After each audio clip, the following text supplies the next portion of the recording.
इन्होंने मुख्यमंत्री की जब ओथ कराई तो उससे पहले मेरी ख्याल है सरकार ने इस बात की जानकारी नहीं ली कि क्या इस तरह से किसी और सदस्य को भी मेंबर बनाया जा सकता है क्या। मामला कोर्ट में गया है, हमें कोर्ट पे विश्वास है कि ठीक फैसला आएगा। इसी डर से कल खट्टर साहब को इस्तीफा देना पड़ा।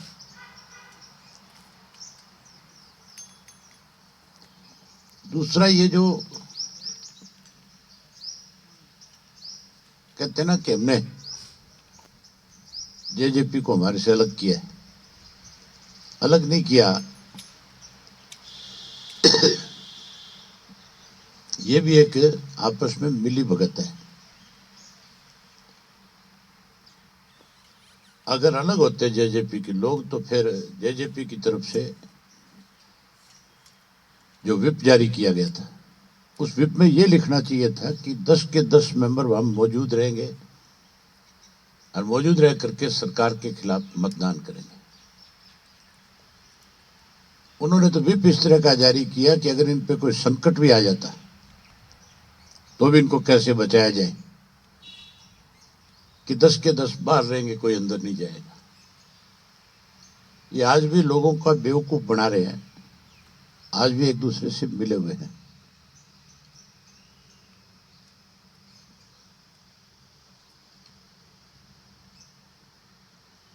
हरियाणा प्रदेश में जब से ये सरकार बड़ी थी बीजेपी की और जेजेपी की, इन्होंने लगातार प्रदेश को कमजोर किया।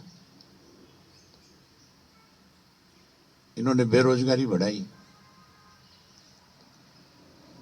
इन्होंने महंगाई बढ़ाई, इन्होंने कानून व्यवस्था खत्म कर दी, नशा बढ़ाया, नशे के साथ अपराध बढ़े। प्रदेश में जब इनके राज में इस तरह की स्थिति होगी कि जंगल का जैसे राज होता है। मनोहर लाल खट्टर को इसीलिए जाना पड़ा, इस लोकसभा के लिए जब रिपोर्ट तैयार कराई गई केंद्र की सरकार की तरफ से एजेंसियों से, उन्होंने स्पष्ट रूप से लिख करके दे दिया कि मौजूदा जो मुख्यमंत्री है इसके नेतृत्व में अगर चुनाव हो गया, चाहे वो लोकसभा का है चाहे विधानसभा का है, फिर भाजपा को कुछ नहीं हासिल होने वाला, क्योंकि बहुत बदनाम हो चुके। चेहरा बदलने से लोगों का मन नहीं बदला जा सकता। हरियाणा प्रदेश के लोगों ने अब एक फैसला कर लिया कि जिन लोगों ने इस प्रदेश को लूटा है, जिन्होंने 24 से ज्यादा घोटाले प्रदेश में किए, हम इनको सबक सिखाएंगे। न केवल इनको लोकसभा में बल्कि विधानसभा में इनको सत्ता से बाहर कर देंगे।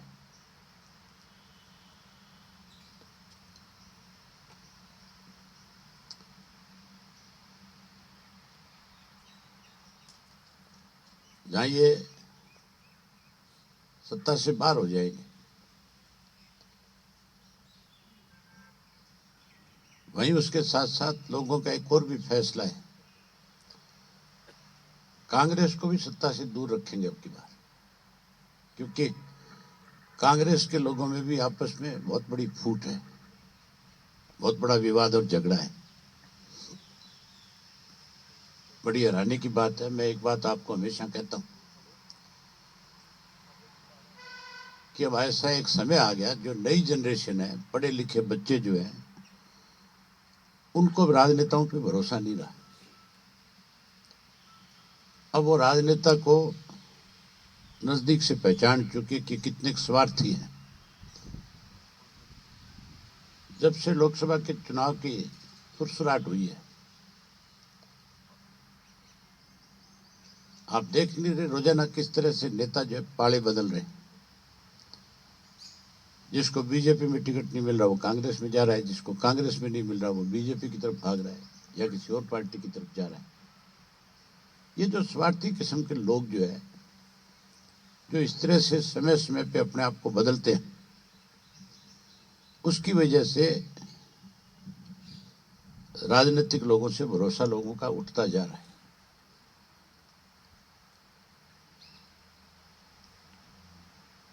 हरियाणा में तो बहुत पहले से आया राम गया राम का सिलसिला शुरू हो गया था। मेरे ख्याल देश में शुरुआत ही हरियाणा से हुई थी, लेकिन अब पूरे देश के अंदर इस किस्म के हालात हो गए। इसके लिए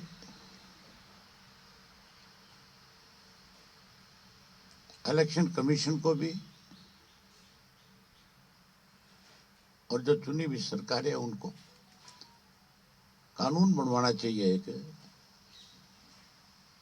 कि जो व्यक्ति जिस पार्टी से चुन करके आएगा वो बिना पार्टी के मुखिया के फैसले के बिना किसी भी दल में शामिल नहीं हो सकते। इसके लिए सख्त कानून होना चाहिए। अगर कोई आदमी इस तरह से बदलता है, अगर पार्टी को छोड़ करके भागता है, लोगों का दिया हुआ मत है उसका अपमान करता है, तो ऐसे लोगों पे परमानेंट बंदिश लग जानी चाहिए कि दोबारा ये चुनाव नहीं लड़ सकेंगे। तब जाकर के इस देश के अंदर कोई टिकी हुई सरकार बन सकती है। अदरवाइज तो जिस तरह के हालात आज पैदा कर रखे हैं, ईडी का डर दिखा करके, सीबीआई का डर दिखा करके, अलग अलग एजेंसियों से डरा करके राजनीतिक दलों के लोगों को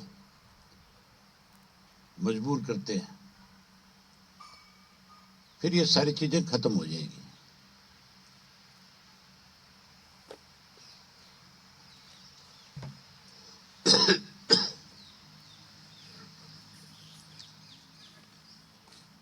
नई जो सरकार बनी है, कल मैं देख रहा था विधानसभा का सत्र,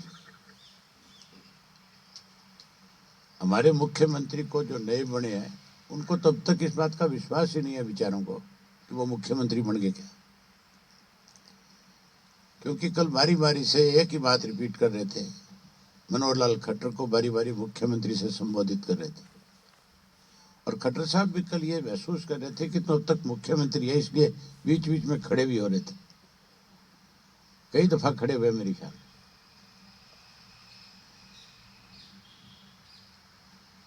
तो मान के चलो जब इस किस्म की सरकार बनेगी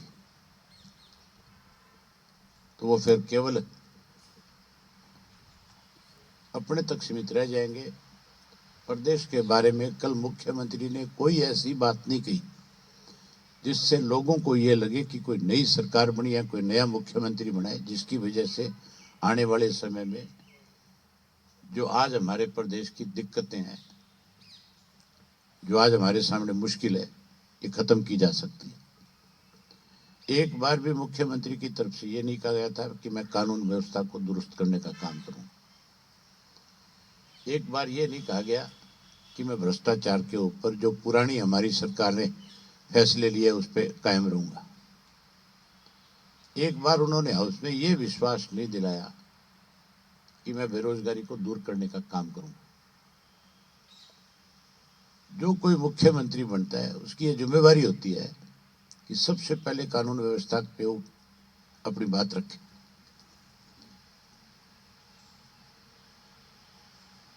उसके साथ साथ भ्रष्टाचार पे अंकुश लगे, प्रदेश में विकास के नए आयाम हो, उसके लिए लोगों में विश्वास पैदा हो, लोगों को भरोसा हो। इसके लिए भी मुख्यमंत्री को अपनी तरफ से बात कहनी चाहिए। लेकिन उन्होंने तो केवल और केवल पुराने मुख्यमंत्री के गुणगान किए। जब पुराने मुख्यमंत्री के गुणगान कर रहे थे तो उस वक्त उनको यह भी बताना चाहिए था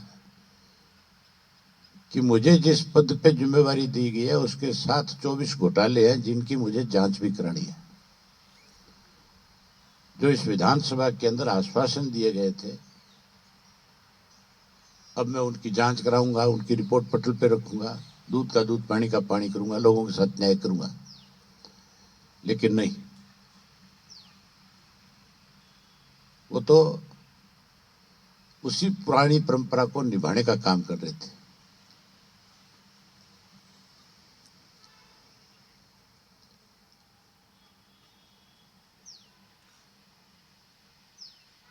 मैं उम्मीद करूंगा कि नया बना हुआ मुख्यमंत्री जो है, जो विधानसभा के अंदर हमें आश्वासन दिए गए थे सरकार की तरफ से, उनको पूरा करने का काम करेगा। अलग अलग जो घोटाले हुए हैं उन सब की जांच कराएगा और ये जो कौशल रोजगार योजना के तहत जो जिस तरह से बंदरबांट की जा रही है, इसको बंद करके परमानेंट नौकरियां निकाल करके हरियाणा प्रदेश के बच्चों को रोजगार उपलब्ध कराएगा।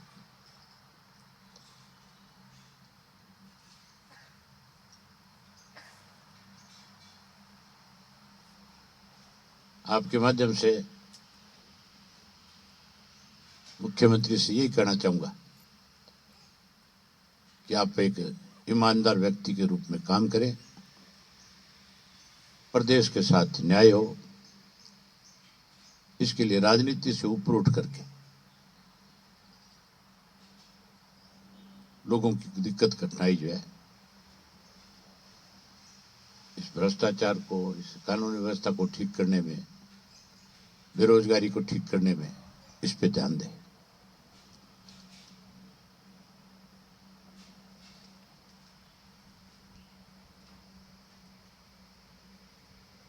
अब तो लोकसभा का चुनाव आ रहा है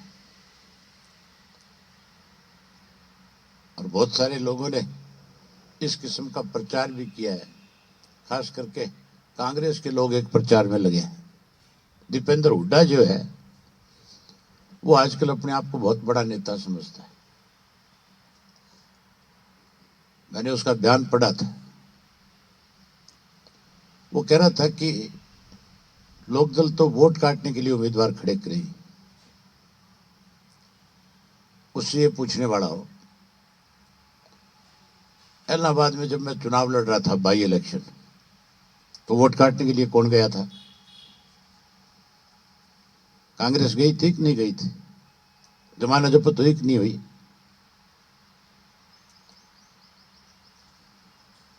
अगर इतना ही अपने आप को बड़े नेता मानते थे तो फिर आप पार्टी को सीट किस लिए दी? ये जो हमें वोट काटने वाला कहते हैं, मैं उनको एक बात बताना चाहता हूं। इस प्रदेश के अंदर, इस प्रदेश को अलग बनाने में भी सबसे बड़ा योगदान किसी का था तो उस शख्स का नाम चौधरी देवीलाल था। अलग प्रदेश बनने के बाद चौधरी देवीलाल ने अपनी पार्टी बनाई और अपनी पार्टी बना करके अनेक दफा इस प्रदेश के अंदर सत्ता पे काबिज हुए, राज किया। आज भी सबसे बड़ा संगठन अगर इस प्रदेश में किसी राजनीतिक दल का है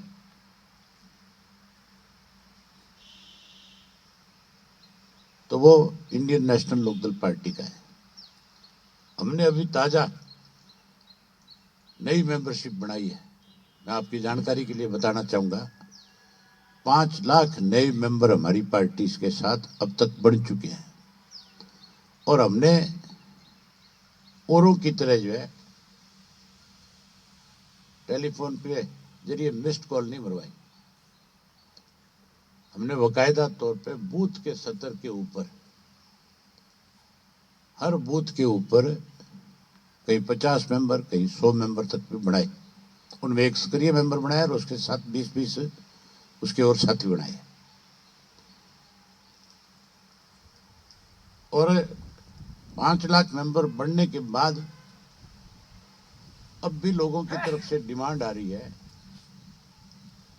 कि हमें नए सिरे से मेंबरशिप के फार्म भेजे जाए। जो लोग रह गए वो मेंबर बनना चाहते हैं। हमने अब उनको एक टेलीफोन नंबर दिया है कि आप इस टेलीफोन नंबर के जरिए पार्टी के साथ जुड़ सकते हो, लेकिन पार्टी की मेंबरशिप के साथ जब जुड़ना चाहोगे तो आपको 25 रुपए का एक ड्राफ्ट या एक चेक या आजकल दूसरे जो साधन है उसके माध्यम से पार्टी को फंड में जमा कराना होगा।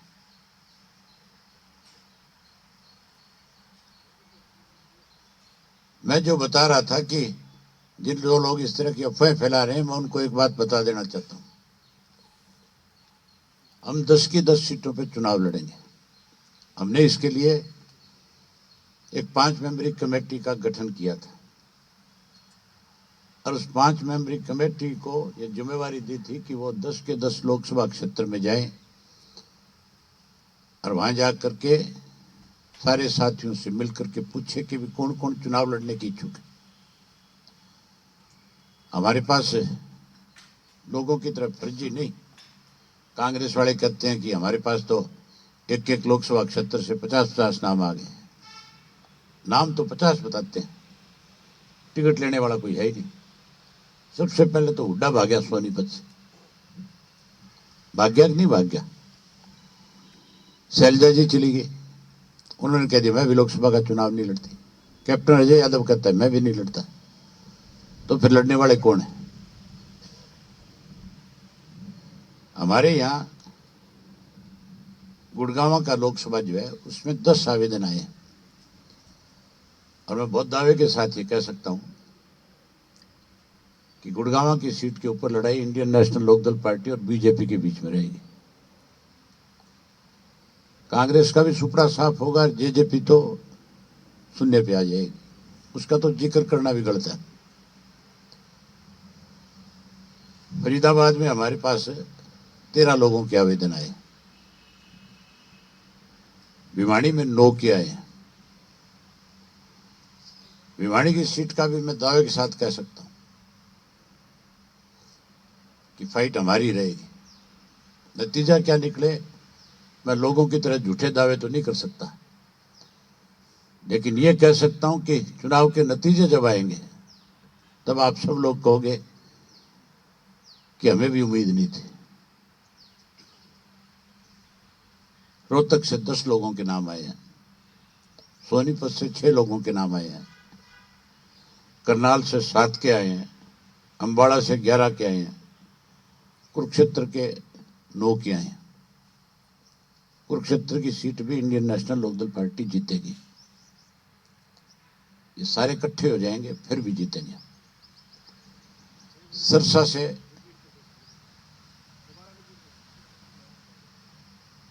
से 22 आए हैं। कुरुक्षेत्र वाले कह रहे हो क्या? कुरुक्षेत्र से 9 के नाम आए। सरसा भी 100% हम जीतेंगे। सरसा में भी ये सारे इकट्ठे हो जाए, बीजेपी, जेजेपी, कांग्रेस, फिर भी जो इनके साथ इलाहाबाद में वो कि वो सरसा लोकसभा में होगी। हिसार से 14 नाम आए। टोटल 111 लोगों ने अप्लाई किया है। जैसे इलेक्शन की घोषणा होगी हम उसके बाद अपनी पार्टी की कोर कमेटी की बैठक बुलाएंगे और उस बैठक में इन सब नामों पर विचार करके कहां किस किस को चुनाव लड़ाया जाए उसकी घोषणा कर देंगे।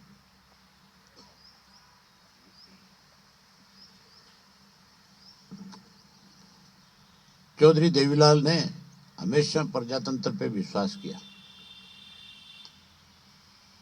इस देश के अंदर सबसे पहले अगर किसी व्यक्ति ने डिमांड करी चुने हुए प्रतिनिधि को अगर वो मतदाता के अनुसार काम ना करे तो उसे वापस बुलाने का अधिकार उनको देने के लिए कहा था कानून बनाया जाए। अगर ये कानून बन जाए तो फिर मान करके चलो कि चुनाव प्रतिनिधि जो है वो फिर मतदाता के साथ धोखा नहीं कर सकता। फिर उसको मजबूर होकर के भी उनकी बात को सुनना पड़ेगा और उनके लिए काम करना पड़ेगा।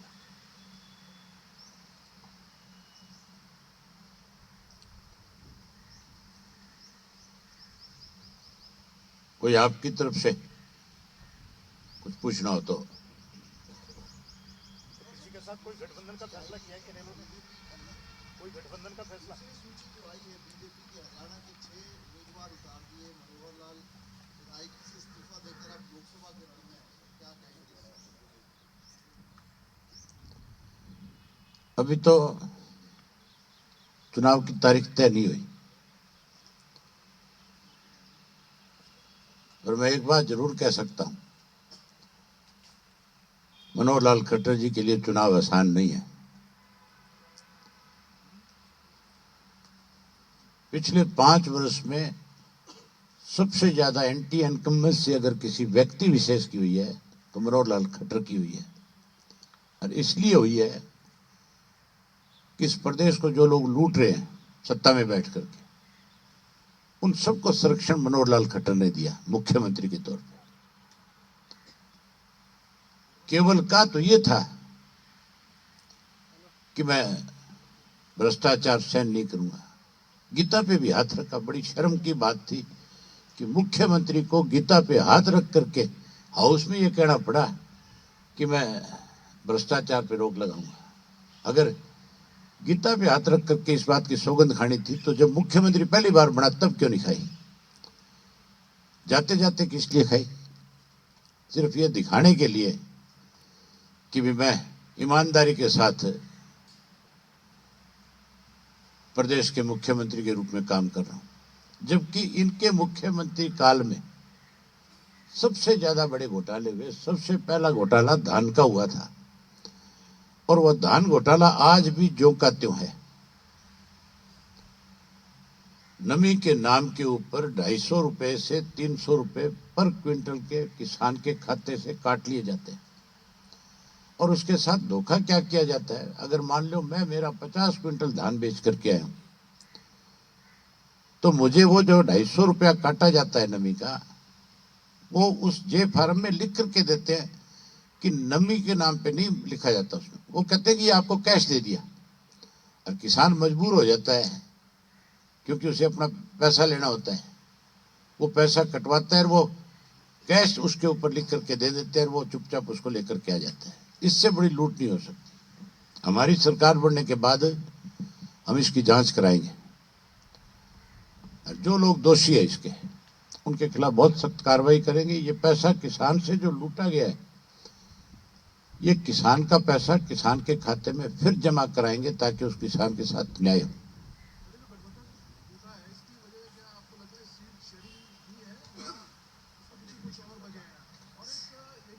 दोबारा बताना क्या कह रहे थे?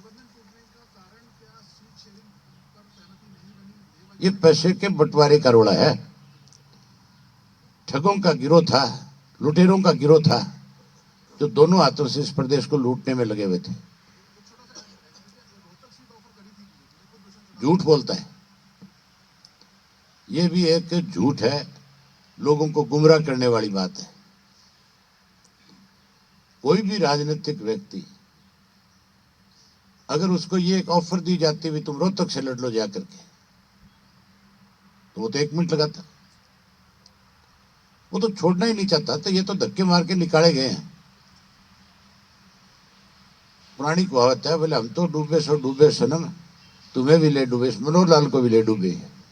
अरे इसलिए ले डूबे मनोहर लाल को कि इस खट्टर साहब ने इनको संरक्षण दिया सबसे ज्यादा, इसलिए इनको जाना पड़ा। ये तो कल दुष्यंत अपने भाषण में भी कह रहा था ना, बोला मेरी माँ मुझे कह रही थी, बोला गा गई खुंटा भी लेगी क्या है? तो इसका मतलब तो ये हो गया कि तू लुटेरा था इसलिए ये भी तेरे साथ साथ ले, इसकी भी रात कट गई। मैं कहता हूं ये मुख्यमंत्री नहीं बदला जाना चाहिए था। अगर ये नहीं बदला जाता तो प्रदेश के लोगों को और ज्यादा वोट डालते हुए खुशी होती।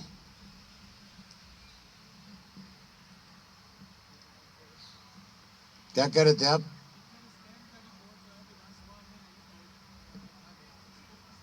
किसकी रिपोर्ट है?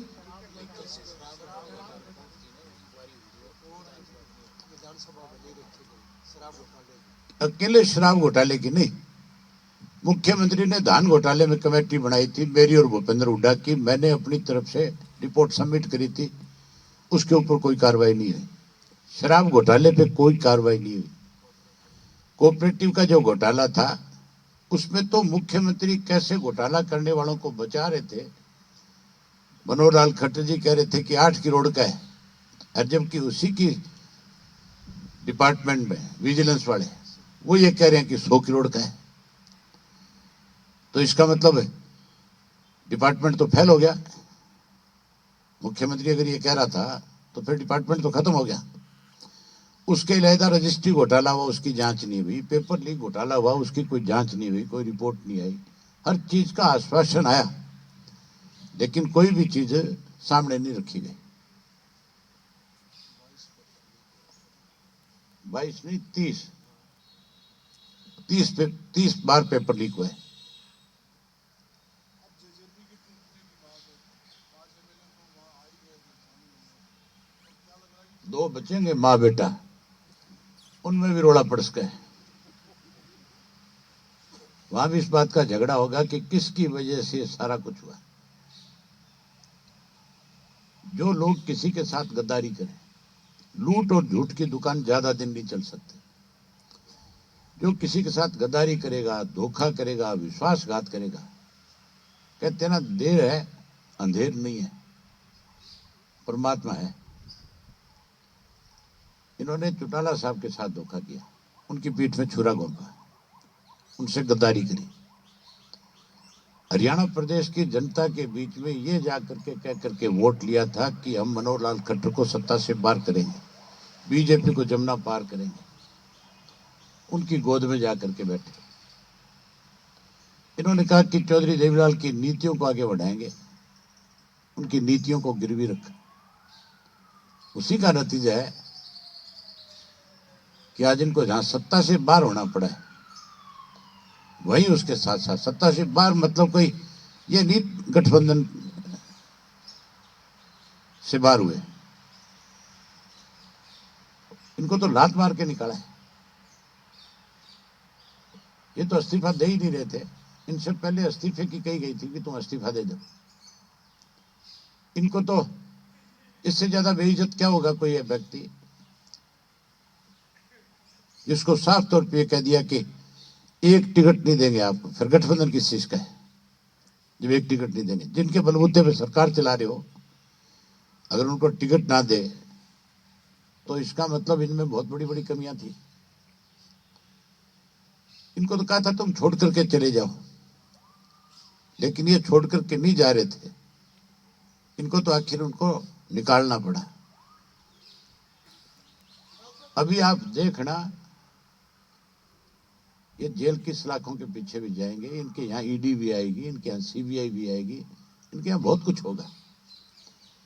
ये तभी बारी बारी कहते हैं चौटाला साहब एक बारी कह दे तो हमें घर वापसी कर लें। ये हमें और लपेटना चाहते हैं साथ में। बड़ी मुश्किल से पैंडा छूटा है। सर एक सवाल आपसे, वो वन नेशन वन इलेक्शन पे जिस तरह से रिपोर्ट सबमिट की गई है कि 2029 में एक ही चुनाव होगा, चाहे लोकसभा हो चाहे स्टेट के चुनाव हो, किस तरह से देखते हैं इसको? ये केवल लोगों में भ्रम पैदा करने वाली बात है। जिस प्रदेश में अभी चुनाव हुए वो दोबारा चुनाव में कैसे जा सकते हैं? हमारे यहाँ तो बहुत सारी ऐसी विधानसभाएं हैं जिनके चुनाव को किसी को 2 साल हुए हैं, किसी को 3 साल हुए हैं। वो 2 साल पहले 3 साल पहले कैसे विधानसभा भंग करेंगे, कैसे वो लोग जाएंगे? 5 साल के लिए चुना जाता है एक व्यक्ति को।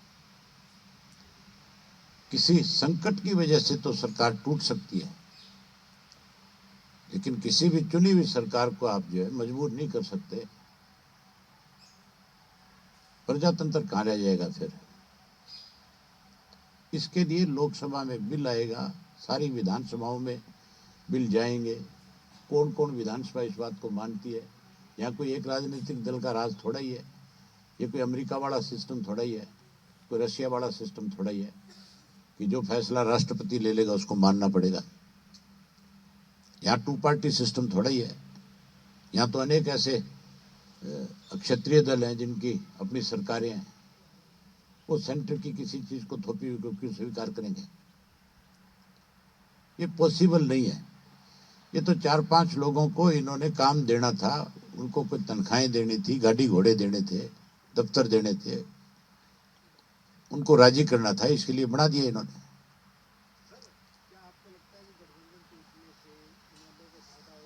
टूटा कहाँ है गठबंधन? है गठबंधन में तो काटे गए लात मार के, फिर तुम कहते हो टूटा हुआ है।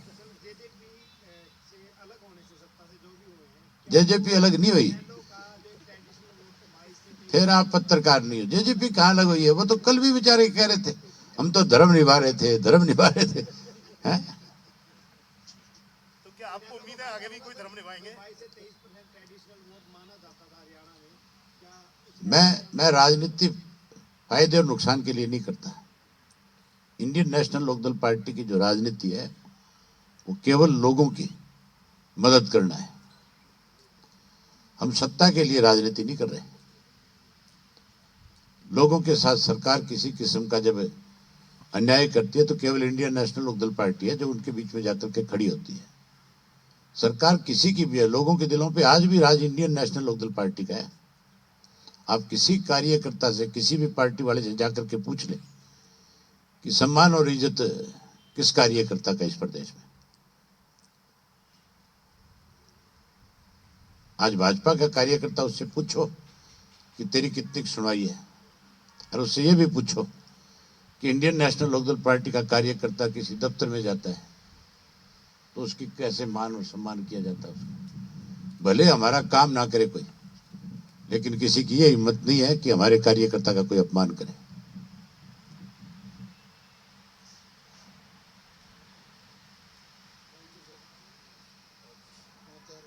खाना तैयार है, सब साथी खाना खा करके जाओगे।